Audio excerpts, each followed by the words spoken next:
The house at dusk. One bright, clear morning, 4 friends, Ethan, Clara, Daniel, and Mia, set out on a camping trip in the dense woods. They were full of excitement, armed with backpacks, tents, and snacks, ready for an adventurous day in the wilderness. The forest trail was beautiful, and they spent hours laughing, taking photos, and wandering through sun-dappled paths. As the hours passed, they lost track of time, and before they knew it, evening began to fall, casting long shadows across the forest. Just as they were about to find a spot to set up their camp, they noticed something through the trees. A large, wooden, 2-story house, hidden away as if nature itself had tried to swallow it. The house looked ancient, with moss clinging to its walls and ivy winding up to the second floor. The wood was weathered and cracked, and the windows were dark, hollow, and dusty. The friends stared in surprise. They hadn't expected to find a house so deep in the woods. "Maybe we can camp here tonight?" Daniel suggested, half joking. The others laughed, but Ethan was intrigued.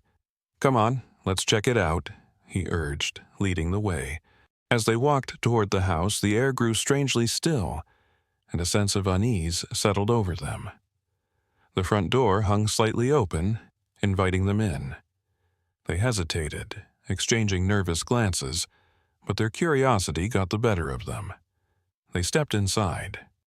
The interior was dark and silent, except for the faint creaking of the wooden floorboards under their feet. Dust floated in the air, illuminated by the fading evening light through broken windows. Old, rotting furniture was scattered around, and cobwebs covered every corner. The walls were lined with faded, peeling wallpaper, and a heavy, musty odor filled the air. As they moved through the house, they heard soft whispers, barely there, but enough to make them shiver. "Did you hear that?" Mia whispered, her voice shaking. The others nodded, their faces pale. Ethan laughed nervously, trying to lighten the mood. "Probably just the wind," he said, though his voice betrayed his own nerves. Then Clara noticed a small, dusty photograph on a side table. It showed a family, a mother, father, and 2 young children, all staring blankly at the camera. Their eyes seemed hollow, almost lifeless, as if they'd been drained of happiness. Clara shivered and set the photo down, trying to ignore the eerie feeling creeping up her spine. Suddenly, from upstairs, they heard the unmistakable sound of footsteps, slow, heavy, and dragging.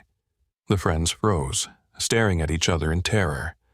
"There's someone up there," Daniel whispered, his eyes wide, but who could be living in such a remote, abandoned place? Despite their fear, they decided to go up. Their footsteps echoed as they climbed the narrow, creaky staircase. At the top, they found a long hallway lined with closed doors. The air was colder here, and each step felt heavier, as if something were trying to hold them back. One door at the end of the hallway was slightly open, and a faint, flickering light glowed from within. They approached cautiously, pushing the door open. Inside was a small, dusty room with a single candle flickering on the floor. And beside it was a notebook, open as if someone had been writing in it just moments before. Curious, Ethan picked it up and read aloud. "They won't leave. They're always here, watching, waiting." A sudden, piercing scream filled the house, echoing through the walls. The friends dropped the notebook, backing up in horror as the candle's flame extinguished, plunging the room into darkness. Shadows moved around them, whispering their names. It felt as if unseen hands were reaching out, brushing against their skin, pulling them back.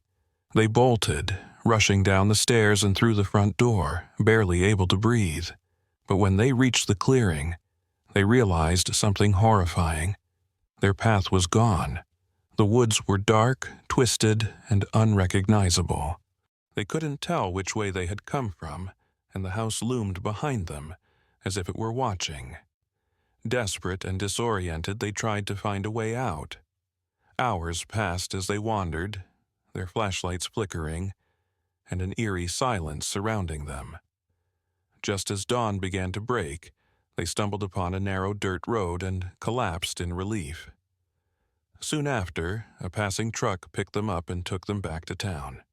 Later, when they told the townspeople about the house, they were met with knowing looks. "That house," an old man said, his eyes dark with memories. "A family vanished there 50 years ago, and since then, anyone who goes in comes back haunted."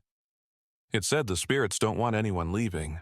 The friends swore to never speak of that night again.